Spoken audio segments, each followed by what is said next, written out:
मंत्री धनंजय मुंडे यांच्यावर चारी बाजूनी हल्ले सुरूच राहिले।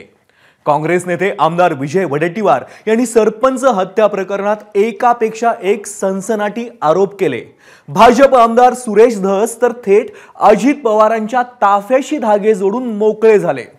मुंडे जाणार भुजबळ येणार अशी आवई सुद्धा उठली। मंत्री धनंजय मुंडे यांनीही आज समोर येऊन संवाद साधला। आरोप प्रत्यारोपांच्या धबडग्यात संतुलन साधण्याचा प्रयत्न केला प्रफुल्ल पटेल आणि बावनकुळे यांनी। काय घडलं, काय घडलं, कोण काय बोललं, पाहूयात हा स्पेशल रिपोर्ट। मसाजोग सरपंच हत्या प्रकरणी भाजप, राष्ट्रवादी, शरद पवारांची राष्ट्रवादी, शिवसेना, ठाकरेंची शिवसेना असे सगळे पक्ष फ्रंट फूटवर दिसत होते।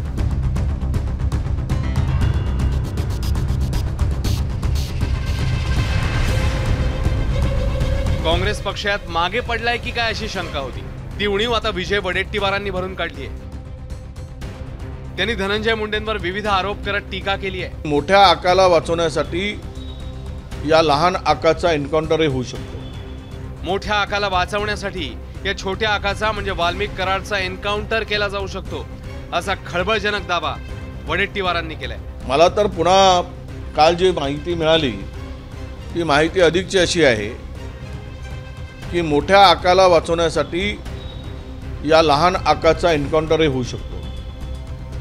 म्हणून पोलिसांना विनंती आहे की मोठ्या आकांना वाचवण्यासाठी याचा एन्काउंटर करू नका बाबा।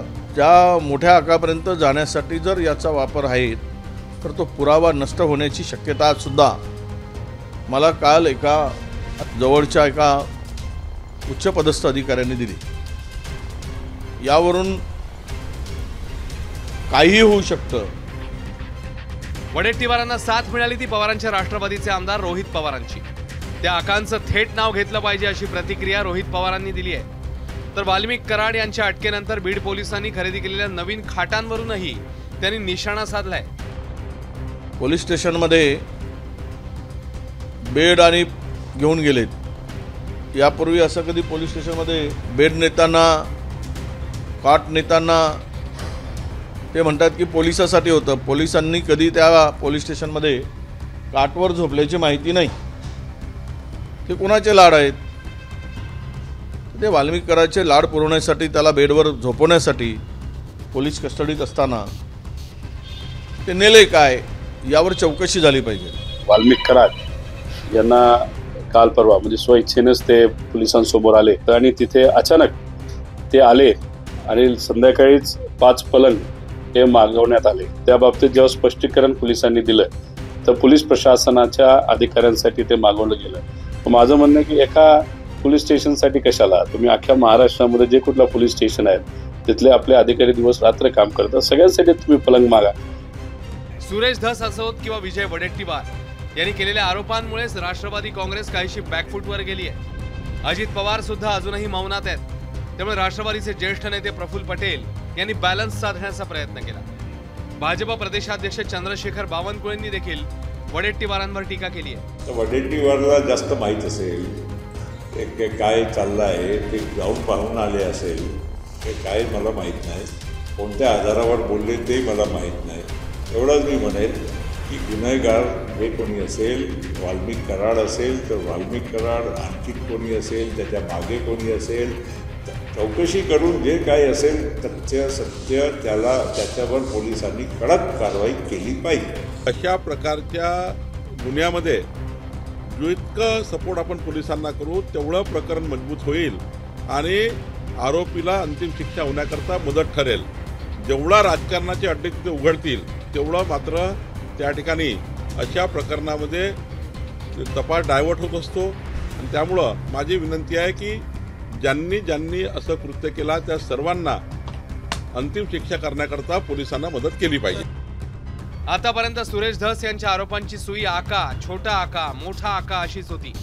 आता तर त्यांनी थेट धनंजय मुंडेंचं नाव घ्यायला सुरुवात केली आहे। ते तेवढ्यावरच थांबले नाहीयेत, तर त्यांनी थेट अजित पवारांपर्यंत धाव घेतली आहे। वाल्मिक कराडने सरेंडर करण्यासाठी वापरलेली कार अजित पवारांच्या ताफ्यातली असल्याचा आरोप धस यांनी केलाय।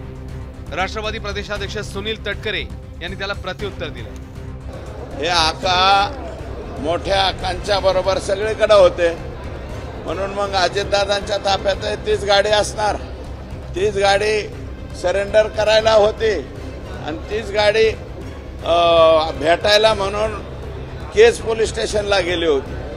अजितदादांनी तिथे भेट दिली त्याला दिवस झाले 14-15.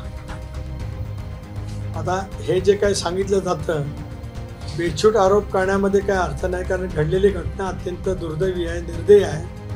राज्य सरकारने SIT स्थापन केली, CIDकडे तपास दिला आहे, संशयितांना सुद्धा आरोप केलेले आहेत, तपास योग्य रीतीने सुरू आहे, लवकरच कारवाई होईल. अशापैकी आरोप करण्यापूर्वी त्याची पुरावे देण्याची आवश्यकता आहे. मंत्रिमंडळ बैठकीला आलेले मंत्री धनंजय मुंडेंनी पुन्हा एकदा आपल्यावरील आरोपांचं खंडन केलंय. विजय वडेट्टीवार आणि सुरेश धस यांनी केलेल्या आरोपांनाही त्यांनी उत्तर दिलंय. तसे माननीय विजय वडेट्टीवार बोलायला हुशार आहेत, पण अशा पद्धतीचं छोटा आका आणि मोठा आका हे पहिल्यांदाच तुमची सर्वांची भाषा मी आज ऐकतोय. ज्यांनी हत्या केलेली आहे त्यांना फास्ट ट्रॅक कोर्टामध्ये नेऊन फासावर चढवणं हा सगळ्यात पहिला उद्देश आमचा या प्रकरणामध्ये आहे. या सगळ्या वादात मोलाची भूमिका होती ती भाजपा आमदार सुरेश धस यांची. त्यांनी मुख्यमंत्री देवेंद्र फडणवीस यांची भेट घेतली.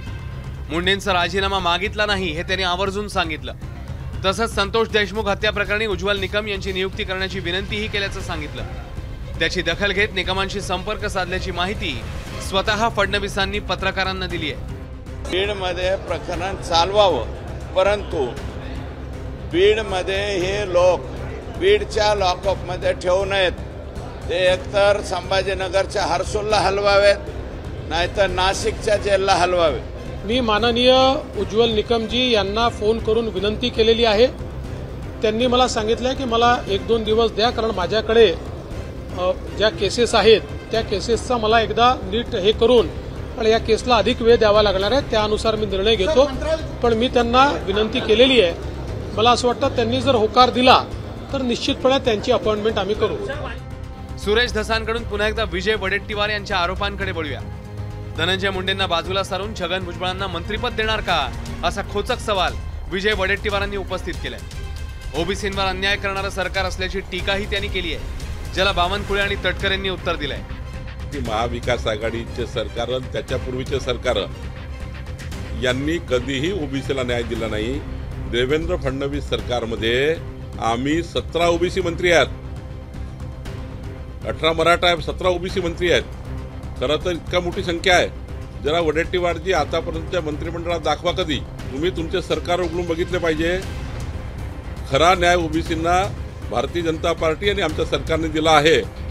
वडेट्टीवारांनी काय बोलावं तो त्यांचा अधिकार आहे. पण अलीकडे काय झालंय की महाविकास आघाडीचा दारुण पराजय झाल्यापासून महाविकास आघाडीचे नेते राजकीय जे वक्तव्य करतायत थोडंसं भरकटल्यासारखं करतायत, पण अजून त्या पराजयातून ते बाहेर आलेले नाही. हेही डोक्यातून काढून टाका की मला मंत्रिपद मिळालं नाही, मला ते मिळालं पाहिजे म्हणून कुणाला तरी काढा, असं काही माझ्या मनात आहे. हे सुद्धा येणं अशक्य आहे. वाल्मिक कराड शरण आल्यावर हे प्रकरण थोडं शांत होईल असं वाटत असतानाच सुरेश धस आणि विजय वडेट्टीवार यांनी आता आक्रमक भूमिका घेतली आहे. त्याला मंत्रिपदावरून सुरू असलेल्या टशनचीही जोड दिली आहे. तिकडे SITने आपलं काम सुरू केलंय. राहिलेले फरार आरोपी लवकर पकडले जातील आणि हत्या प्रकरणात वाल्मिक कराडचा खरंच किती सहभाग आहे हे लवकरच जनतेसमोर येईल अशी आशा आहे. ब्युरो रिपोर्ट, ABP माझा. ABP माझा, उघडा डोळे बघा नीट.